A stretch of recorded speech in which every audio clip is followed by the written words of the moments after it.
I den her video, der vil jeg vise, hvordan jeg starter op på Agnete Cardigan fra Petit Knit. Jeg kommer til at vise det på en lidt større pind, end den, der er brugt i opskriften, og det er simpelthen bare sådan, så I har en chance for at se, hvad jeg laver. Men jeg har altså en 60 cm rundpind klar, og så har jeg en ekstra pind klar, samme millimeter, som jeg strikker på. Det her, det er en strømpepind, men det kan også sagtens bare være en ekstra rundpind, du har liggende, som er samme millimeter. Så har jeg en maskewire klar, og der kan man også bruge en rest garn. Og så har jeg en markør, fordi jeg ret hurtigt gerne vil have markeret, hvad der er min retside og min vrangside på det, vi skal lave. Til selve opstarten, der skal vi bruge Judys magiske opslag. Og hvis du ikke kender det opslag, så skal du altså lige ind og tjekke den video, jeg har, hvor jeg viser selve opslaget. Jeg har altså mit garn her, har garnen ind mod mig, og det arbejdende garn bagud. Vender rundt på dem, sådan så at det arbejdende garn ligger øverst her, ind mod mig, og garnenden væk fra mig. Så det her, det er min første maske. Og så går jeg simpelthen bare i gang med at slå op her med Judys magiske opslag. 14 masker på hver pind, så altså 28 masker i alt.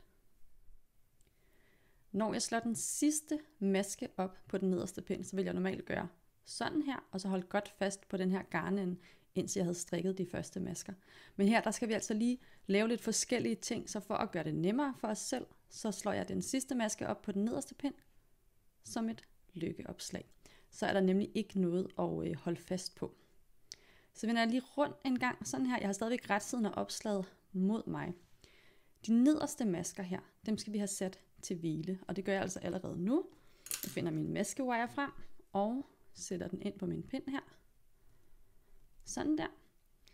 Og flytter de nederste masker ind på wiren. Og det kan man altså også sagtens gøre på en restgarn. Sådan der.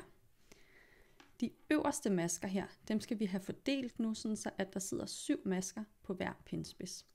Så trækker jeg dem lige ind på wiren på rundpinden her, og tæller ind her. 1, 2, 3, 4, 5, 6, 7. Så trækker jeg min wire ud, sådan så at jeg kan få 7 masker ind på hver pindspids her. Sådan der. Og nu skal vi altså lige have styr på, hvad der er det garn, der hører til vores garnnøgle. Det er den, jeg har her. Og så holder jeg de her pindspidser mod hinanden, sådan her, sådan så at jeg kan strikke fra begge to samtidig. Så tager jeg fat i min anden pind, altså det her, det er en strømpepind, det kunne også sagtens være en rundpind. Alt du har, der er samme millimeter, som du har siddende herover. Og så går jeg i gang med at strikke dobbeltstrik over de her masker. De masker, der sidder på den bagerste pind, skal løftes løst af, og dem, der er på den forreste pind, skal strikkes. Og jeg starter på den bagerste.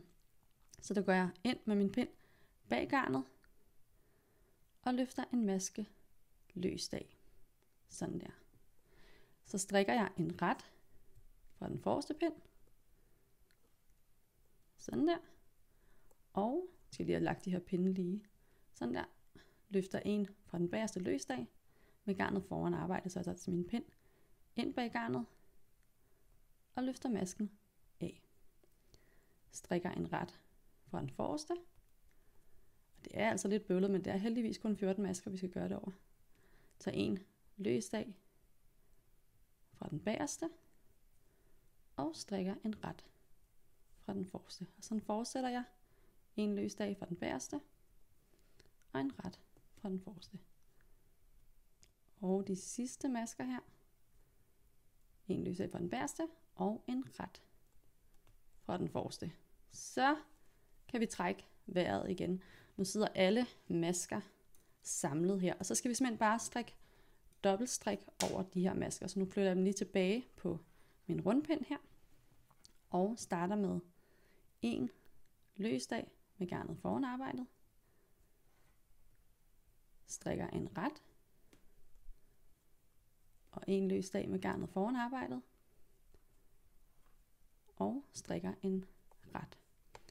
Og sådan fortsætter vi altså det antal pinde, vi skal strikke for at lave det her stykke her i nakken. Og lige så snart du har plads til det i dit arbejde, så sæt en markør på retsiden, så at du kan kende forskel på, hvad der er din retsside og din vrangside. Men nu vil jeg lige vise, hvordan vi samler masker op i nakken, når vi er færdige med at lave det her stykke dobbeltstrik. Når vi så er færdige med det her dobbeltstrik, så skulle vi gerne sidde med sådan et stykke her. Jeg har sluttet med en pind fra retsiden, så mine garnender, de sidder altså i samme side nu her. De her masker, de skal sættes til hvile, så de skal på en rest garn eller en maskewire. Jeg har en maskewire klar her, som jeg lige fører dem forsigtigt hen på. Sådan der. Så tager jeg min strikkepind, og så skal vi altså have samlet masker op her, hvor min garnende sidder.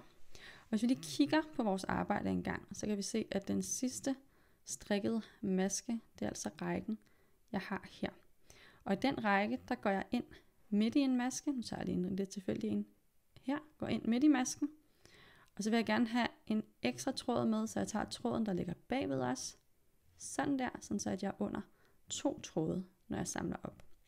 Og vi har altså en opsamlingsfrekvens her, der hedder samle op i 2. Så jeg vil altså samle op i den der, og i den der, og springe en over.